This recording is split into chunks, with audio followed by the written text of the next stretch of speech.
prvom a poslednom tohto semestra seminári Alana Turinga.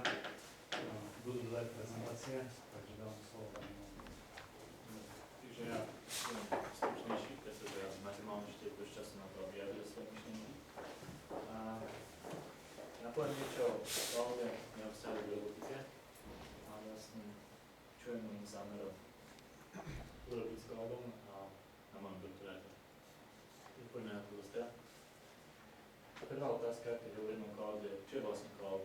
Pretože je dnes modné označovať všetko, čo sa pripája k internetu ako Cloud, alebo cloudové riešenie, ale existuje výpočet vlastností, ktoré by malo mať každé cloudové riešenie. A podľa MISTu amerického sú to tieto veci, čiže musí mať on-demand self-service, teda zákazník, ktorý odoberá služby cloudového providera, musí byť schopný kedykoľvek si bez v podstate zásahu toho providera, nejakého ľudského, zabezpečiť ďalšie zdroje, ktoré potrebuje. Čiže ďalší virtuálny server, väčšie úložisko, alebo tak, podľa svojej potreby a kedykoľvek.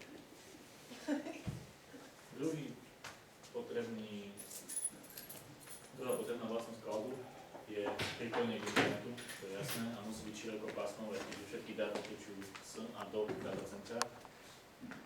Ďalší podstatný prvok je resource pooling, to znamená, že pre jednotlivých užívateľov, alebo pre každého užívateľa sa zdá, že je tam nekonečne veľa zdrojov, alebo v podstate nekonečne veľa zdrojov, ale každé datacentrum je obmedzené priestorovo a aj to, čo je tam vlastne uložené, koľko má výpočtového výkonu a koľko má storage. Ale tieto zdroje sa používajú tak, že sa v podstate shiftujú medzi zákazníkmi, ktorí ich momentálne potrebujú. Čiže ak niekto potrebuje momentálne strašne veľký výpočtový výkon, no tak ho v podstate dostane s tým, že tí zákazníci, ktorí ho nepotrebujú, no tak oni majú len toľko, každý má len toľko, koľko potrebuje. To platí aj o storage, aj o compute resources. Ďalšie je vertical elasticity. To znamená, že zdroje sú prispôsobené aktuálnym potrebám a každý využíva len toľko, koľko momentálne potrebuje. A čo je najpodstatnejšie, keďže cloud je v podstate skôr business model, tak každá služba je nespoplatnená. Alebo každý prvok, všetko, čo sa robí, musí byť jasné, koľko sa za neho platí, alebo či sa za neho platí vôbec. K tomu patria výpočtové časy, priestor na diskoch, odkladáci, takisto aj transakcie a šírka pásma, ktoré je pridelené danému užívateľu.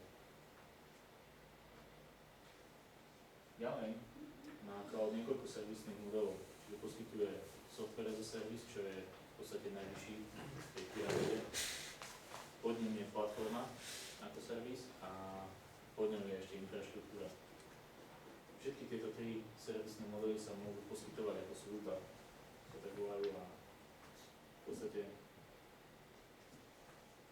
infraštruktúru môžu používať všetci, takisto platformu, a čo najviac používajú bežní užívateľia internetu, ako napríklad vo forme webových Gmailov a podobných Office alebo Office nástrojov, tak to sú software as a service.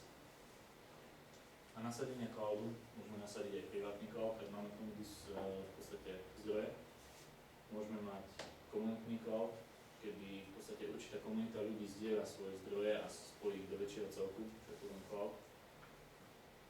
Najznámejšie je asi public cloud, ktoré sa bežne ponúkajú, čiže to je Amazon, Google, Azure a ďalšie.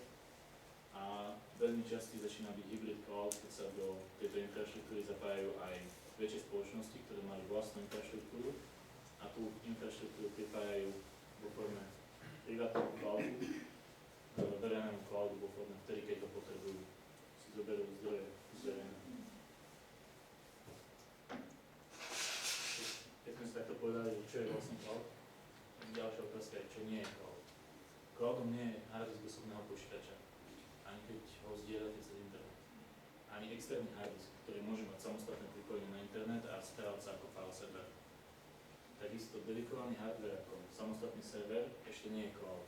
Aj keď funguje podobným štýlom, že ponúka tie služby alebo aplikácie, ktoré na ňom sú cez internet, ešte to stále nie je cloud. A aj keď cloud využívajú vo veľkom virtualizačné metódy, ako je napríklad Azure alebo iné, Citrix. Ani to neznamená, že ak máte Citrix, neznamená, že máte ešte cloud. Máte len virtualizátor, na ktorý môžete nasadiť ďalšie tooly a tým z neho spravíte cloud. A takisto cloud nie je možné mať v jednom datacentre alebo na jednom mieste. Aby to bol naozaj skutočný cloud, musel by nameniť dve geograficky odlišné lokácie, aby ste mohli duplikovať a zabránili tak katastrofickej strate dát alebo pripojení. Najčastejšie sa hovorí, že cloud je všetko, čo je na webe. Plynie to z toho, že vo veľa materiálov, vždy keď sa tam vysvetľovalo pripojenie ku internetu, tak internet bol v podstate obláčik, kde boli všetky zdroje nejak zázračne združené a z neho ste si mohli vysvetliť to, čo potrebujete a nájsť tam všetko, čo tam je. Znamená to, že dáta sú na vzdialenom serveri, aj programy sú na vzdialenom serveri a pristupujete k týmto dátam a programom cez internetové pripojenie. Ale ku cloudu potrebujete ešte aj flexibilitu a škálovateľnosť. To znamená, že potrebujete získavať tie zdroje teraz, keď potrebujete a keď ich nepotrebujete, ich získa niekto iný, kto ich práve potrebuje. Cloud by mali byť otvorené, nielen sa to myslí, že otvorené porty, ale zároveň by mali byť otvorené, čo sa týka vývoja softvéru. Čiže ak nejaký provider poskytuje svoj cloud s tým, že je tam možné používať len jeden programovací jazyk, jeho vlastný a žiadny iný, tak je tu diskusia o tom, či je to vlastne cloud. Cloud by mal umožňovať niekoľko rôznych riešení na daný problém. A musí to byť merateľná služba. Čiže jednoznačne musí byť jasné, koľko dát išlo von a ako ich spoplatniť, alebo ako to určovať. Prejdeme k výhodám cloudu. Jednoznačná výhoda je flexibilita. Nasadenie aplikácie typu urobíte aplikáciu a podľa toho, koľko užívateľov používa, toľko máte zdrojov k dispozícii. Ak ju používajú 10, stačí vám jeden virtuálny stroj väčšinou. Ak máte 100 000 užívateľov, no tak stačí len zvýšiť počet virtuálnych strojov a teraz ako providera tej služby sa viac nemení. Musíte v podstate už zo začiatku plánovať s tým, že to môže byť pre viacerých užívateľov, ale práve cloud vám umožňuje jednoduchou zmenou škálovať túto službu flexibilne. Takisto zameriavate sa skôr na vývoj ako na infraštruktúru, ktorá pod tým leží. Nemáte starosti o administráciu jednotlivých serverov, takisto teda pokým nepoužívate infraštruktúru ako servis, vtedy ste zodpovední za jednotlivé servery, za ich bezpečnosť, za aktualizovanie bezpečnostných záplat a tak ďalej. Ale ak vytvárate servis alebo platformu, tak infraštruktúra je starosť datacenter a providera. Máte takmer neobmedzené zdroje, máte neobmedzenú škálovateľnosť a cloud je postavený na tom, že prepájate služby. Čiže každá služba je prepojená s inými službami. Máte veľkú redundanciu, všetci provideri poskytujú aspoň dvojitú zálohu, niektorí dokonca trojitu a pritom jedna z nich je aj georedundačná v základnej cene a bez v podstate nejakého prispenia. Je to taký základný balíček služieb. Takisto odolnosť voči zlyhaniu hardwareu, toto tiež má na starosti provider a nemusíte sa o to starať. Prístupnosť, všade, kde máte internet, máte prístup k týmto veciam a môžete poskytovať prístup k svojim veciam všade, kde majú internet. Avšak to je zároveň aj nevýhoda. Ako náhle nemáte internet, nemáte k dispozícii cloud. Pokým nemáte vlastné železo, kde ho rozbehnete, ale stále musíte mať pripojenie. Takisto ako vývojár na cloude nemáte vôbec žiadnu kontrolu nad tým, kde sa nachádzajú vaše dáta. Viete to určiť maximálnym presnosťou na datacentru. A s tým súvisí aj bezpečnosť. Ako posielať a ako ukladať citlivé dáta na cloude. A takisto, keď ste zvyknutí programovať len na lokálny počítač, sú tam určité zmeny už pri základnom programovaní. Čiže musíte tieto veci ako je bezpečnosť, to, že aplikácie sú modulárne a komunikujú cez internet a môžu byť v podstate ďaleko od seba, aj keď virtuálne vyzerajú, že sú na tom istom stroji, musíte to brať do úvahy. A môžeme použiť cloud aj pre bežných používateľov, napríklad testovanie nasadenia. Ak chcete testovať napríklad, ak chcete robiť napríklad záťažové testy, potrebujete mať k dispozícii hardware na to, aby ste niekedy posielali requesty na vašu službu a na cloude si môžete robiť niekoľko na určitú časovú dobu, napríklad na 2 hodiny, tak dlho máte teda test a zaplatíte len za tie 2 hodiny, nemusíte nakupovať špecifický hardware, ktorý inak bude len nevyužito niekde sedieť alebo nebude využitý naplno. Takisto viete sa vyrovnávať s narazovou návštevnosťou. Keď sme boli v Microsofte, tak nám povedali, že práve webové stránky Olympiády v Soči sú robené na Windows Azure a momentálne sú starané tak, že bežia na niekoľkých serveroch.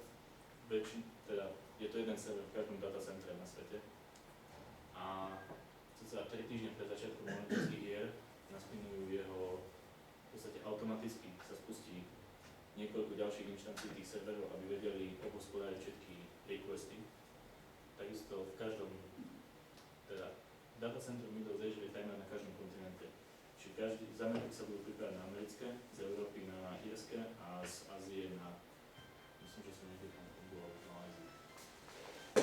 A tieto zdroje sa budú škálovať podľa toho, ako takisto videostreamingová služba momentálne beží na jednom serveri alebo na niekoľkých serveroch v každom datacentre, aby dokázala hospodáriť tých niekoľko požiadaviek, ktoré momentálne sú. A ako náhle tie požiadavky budú vstúpať do miliónov, keď začne olympiáda, no tak budú spustené ďalšie stroje. Výhoda pre organizátorov je, že teraz platia za jeden server a počas olympiády budú platiť za možno 100 alebo 200 serverov. A po olympiáde znova budú platiť za jeden server, na ktorom bude bežať v podstate archívna stránka. Čiže nemusia zabezpečovať celú infraštruktúru nikoho iná. Majú to zabezpečené od začiatku do konca. Takisto poviem povedať, že bezpečnosť cloudu je zaujímavá a som našiel takú vetičku, že bezpečnosť je vlastne funkcia povrchu aplikácie. Všetko, čo aplikácia dáva na vonok vo svete, tak tam môže byť určitá forma nebezpečia.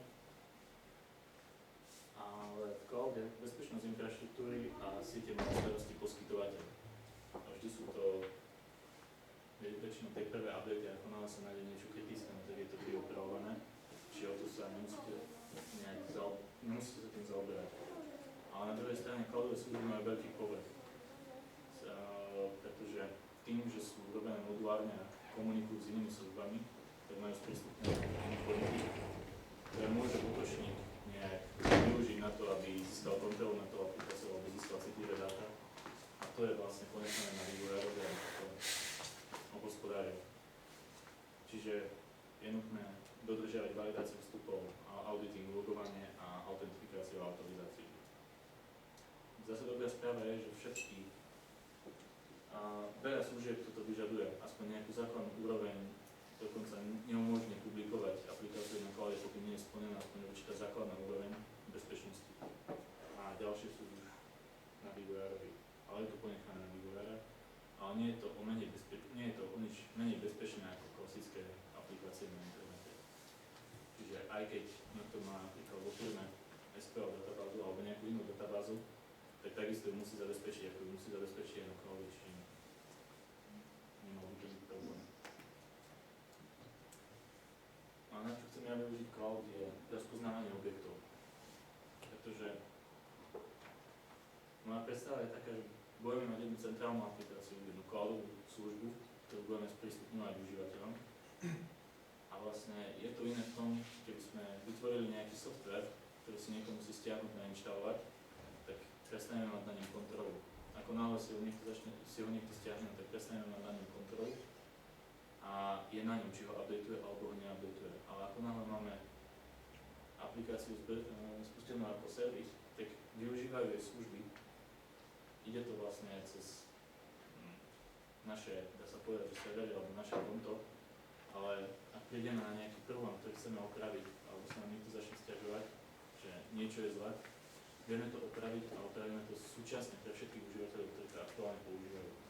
Podobný prístup, ako je napríklad Gmail alebo Google dokumenty, ktoré vlastne užívateľ sa nestará o aktuálnu verziu alebo ako aké sú tam funkcionality, proste ak mu tam niečo chýba, môže to zapísať na vývojárskom boardu a ak je dosť hlasov pre danú funkcionalitu, no tak sa tam doplní a doplní sa pre všetkých užívateľov naraz. Zároveň sa naraz testuje a dá sa zamerať priamo na to testovanie a tak ďalej. Takisto je tam možnosť rýchleho rastu. Ak prídeme na to, že tá aplikácia je úspešná a má význam a ľudia ju začnú používať, tak stačí nám zvýšiť počet inštancií, na ktorých bude bežať a bude vedieť hospodáriť zvýšený nárok. Toto je v podstate návrh, ako by to malo fungovať. Či predstava je z akéhokoľvek zariadenia, ktoré je schopné komunikovať cez internet a má kameru alebo môže posielať obraz, tak ten obraz bude poslaný na našu službu, ktorá bude očakávaná na adrese porte. A my už cloudovou službou spracujeme ten obraz určitou formou. To je tiež jeden z cieľov, ktorá metóda extrakcie črp obrazu bude v podstate najviac vhodná na túto úlohu. A tá bude nasadená. Všetky obrazy, ktoré prídu, budú spracované tým istým spôsobom, teda získame normalizovaný priestor črt a tieto črty budeme klasifikovať pomocou MFH mapu alebo Gaussovského klasifikátora. Zároveň tým, že použijeme MFH mapu, budeme mať k dispozícii inkrementálne učenie, či tá služba môže bežať a učiť sa zároveň, nebudeme ju musieť preučať vždy. A mala by byť dostatočne robustná, aby to zvládla. Toto je vlastne predmet toho, čo budeme skúmať, či sa to vlastne to má význam, dáva to na to z hľadiska výkonnosti, z hľadiska toho, že ľudia sa tam budú pripravať, ľudia to budú používať, pretože a zároveň akú veľkosť to môže nabrať, kým to začne sa rútiť na seba, koľko to zvládne, aké veľké to dokáže byť, koľko triedy dokážeme zaadresovať a tak ďalej. Výsledok bude poslaný späť device. Čiže predstava je taká, že ak bude niekto potrebovať rozmávanie objektov v robotovine, tak si len zavolá, teda pošle obrázok cloudovej službe a za určitý čas, podľa toho, aké je spojenie, aký veľký obrázok a ako vlastne to bude rýchle, mu príde výsledok. Tento výsledok by samozrejme mal prísť do určitého veľmi krátkeho času. Čiže toto je veľmi jednoduchý overview, ako by to malo fungovať. A predpokladám, a chceli by sme tam využiť crowdsourcing. Čiže nejakým zaujímavým spôsobom alebo proste využiť to, že vo svete sú milióny smartfónov a deviceov, ktoré sú schopné brať obrázky a posielať ich niekam. A to využiť, že proste ľudia nám budú posielať dáta a zároveň aj kam to patrí a budeme to môcť testovať s veľkým množstvom užívateľov. Je tam hneď niekoľko víziev, čiže napríklad implementácia týchto metód na cloude, hlavne MFH mapu, ktorý bude musieť byť zdieľaný pre všetkých užívateľov a bude musieť byť robený takým štýlom, aby bol škálovateľný. Čiže natiahnuté na niekoľko virtuálnych strojov bude ešte veľmi zaujímavé, ale myslím, že by sa to malo by sa to dať. A budeme musieť ten systém testovať, či sa to oplatí, či je to dobré, či naozaj to bude mať ten pokrok oproti tomu klasickému lokálnemu systému, aký si predstavujeme, že by to malo mať. Hovorím najčastejšie o Windows Azure, to je preto, lebo na tejto platforme, na tomto cloudového providera musíme to celé robiť. Preto sme aj na školení v Microsofte v Bratislave. Môžete vidieť, že tieto prvky z platformy sú prístupné bežným vývojárom, čiže je možné programovať v .NET, Java, PHP, alebo dokonca aj Python a Node.js, čiže je to celkom otvorený systém. A stále sa vyučuje, stále sa zväčšuje. Hlavný dôvod, ale prečo sme ho vybrali takto, lebo keď sme vybrali prvýkrát túto providera, tak v podstate len Windows Azure mal kompletný platformu za servis. Amazon na ňom ešte stále pracuje. ukazuje. Mám práve prvú verziu Beanstalku a Google sa rozhodol nasadiť určité obmedzenia na to, čo sa tam môže robiť a čo sa nemôže robiť na jeho kóde a aj aké programovacie jazyky sa môžu alebo nemôžu využívať. Súvisí s tým, že majú inak urobenú základnú infraštruktúru toho systému. Aktuálny stav je taký, že začali sme programovať Windows Azure, ja a Jaro. A ja vo svojich osobných veciach som začal používať Mobile Services, pre projekt Windows 8, plná aplikácie. Ten je rozbehnutý alebo už niekoľko mesiacov a zatiaľ s tým nie sú problémy. A takisto využívam website na personálnu stránku a stránku projektu. S tým tiež je v podstate ako bezproblémová družba. Boli sme v Microsoft Slovensko, kde som pod vedením Miroslava Kubejčíka v podstate naštudoval nové featurey v Azure, čo bola remote debugging a autoscale metóda. Tieto dokonca môžete nájsť moje návody na slovenskom blogu nejakom. A zároveň sa mi podarilo vytvoriť určité veľmi jednoduché demo, ktoré nie je zamerané na to, aby sme robili ten najlepší sip na cloude, ale aby som robil kompletný v podstate okruh front row, ktorá interaguje s užívateľom a dosiela data background rowa, ktorá ich spracováva a znova posunie užívateľovi výsledok toho, čo spracoval. Čiže toto demo funguje, momentálne je vypnuté kvôli kostu, že cloudové služby sú platené za čas, ktorý sú online, čiže momentálne je vypnuté.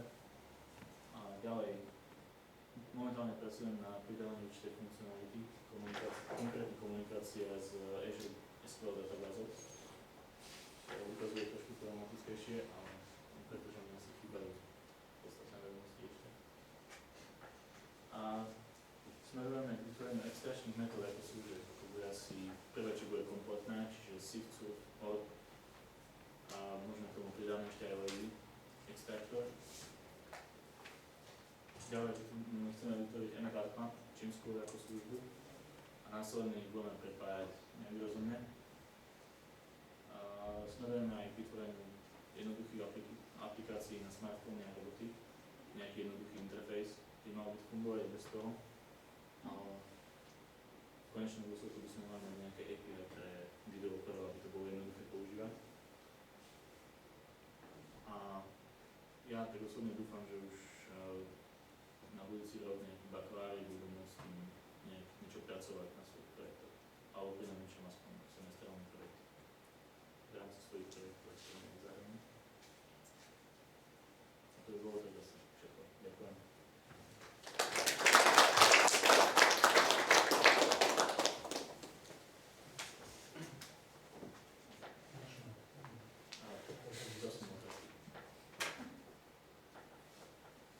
Nemáš náhodou screenshoty z toho SIFTu, čo si portoval na cloud? Nie, nemám. Ako trvalo by to asi 15 minút, kým by som to spustil. Ale narobené sú nejaké obrázky? Nie, ja som tú službu kompletne zhodil. Teda mám ju ako vývojársky projekt, čiže by som musel znova publishniť.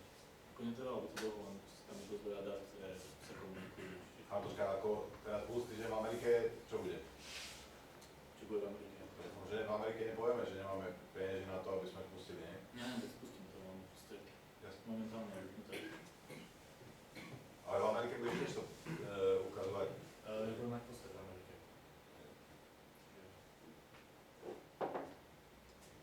Pošli potom linku na demo.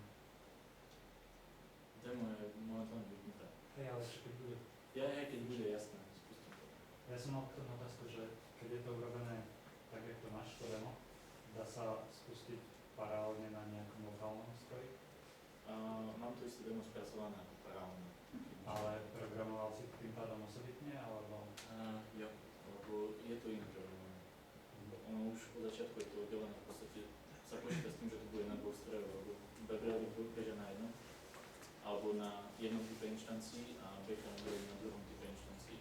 Oni dokonca aj komunikujú cez tretí produkt, čo sú buď queue alebo service busy, do ktorých proste je nutné uložiť ten objekt a druhá rola z toho vyberá.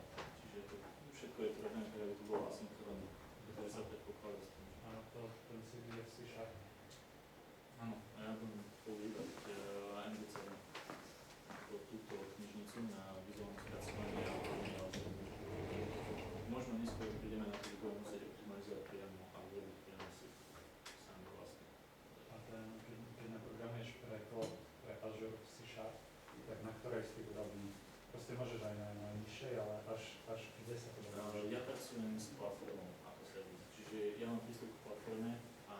tá platforma je, že si nainštaluješ celý. A, no, ono je to tak, že Mne sa infraštruktúra, povedzte, že ktoré je ktoré. servis bude to, čo naprogramujem. Ty, ak programuješ servis, no tak pracuješ v podstate na platforme a tam robíš servis a deployuješ servis.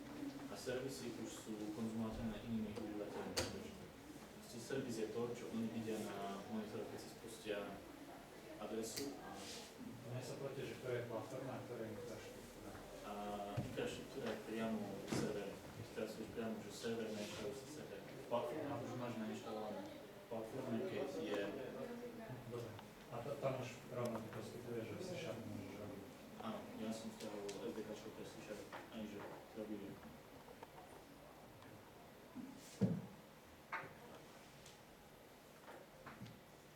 Ako je to s dostupnosťou toho, že by ste mohli vyvíjať svoje veci?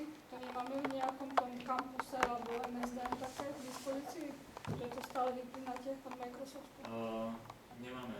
Momentálne ešte nemáme aktívnu akademickú subskripciu pre Azure, pokiaľ ja viem. A tú, ktorú sme mali, tak akademické subskripcie boli hostované v stredoazijskom datacenter, ktoré nemalo takú dobrú dostupnosť ako sú bežné komerčné. Komerčných si môžem vybrať presne geolokáciu, teda s presnosťou na datacentru. Čiže preto som ja mám komerčný, pretože používam to aj vo vlastných projektoch a tam som spustil preto tento. A je to datacentrum, využívam európske. Pretože na akademických bolo také obmedzenie, že púšťalo to fakt stredoazijské a tam bolo to pripojenie slabé trochu. Tak nič teraz neplatíte, máte časovo obmedzené, keď to vypnete, tak... Keď sme mali akademickú a chcel tam preniesť 1 MB, a to išlo tak do Azerbajdžanu, či kde, a to naťahovalo pol hodiny. No a teraz? A teraz, keď má komerčné, tam to... Ale ste si zaplatili? Ja mám zaplatené. No, to sa pýtam, či ste na čo zaplatili. A to je radovo, ja predpokladám, že radovo budúci rok dám znekaďal do toho 1000 €, do toho jeho projektu.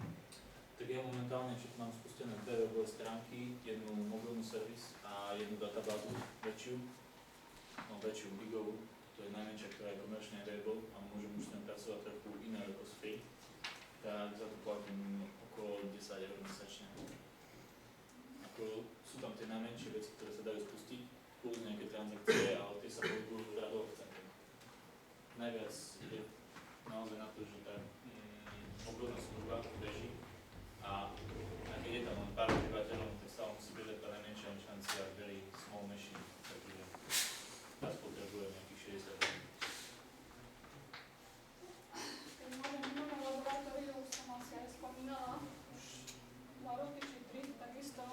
Akože náš taký plán sú robený, ešte Miloš Pavlík, čo skončil, to robil, máme na VMware.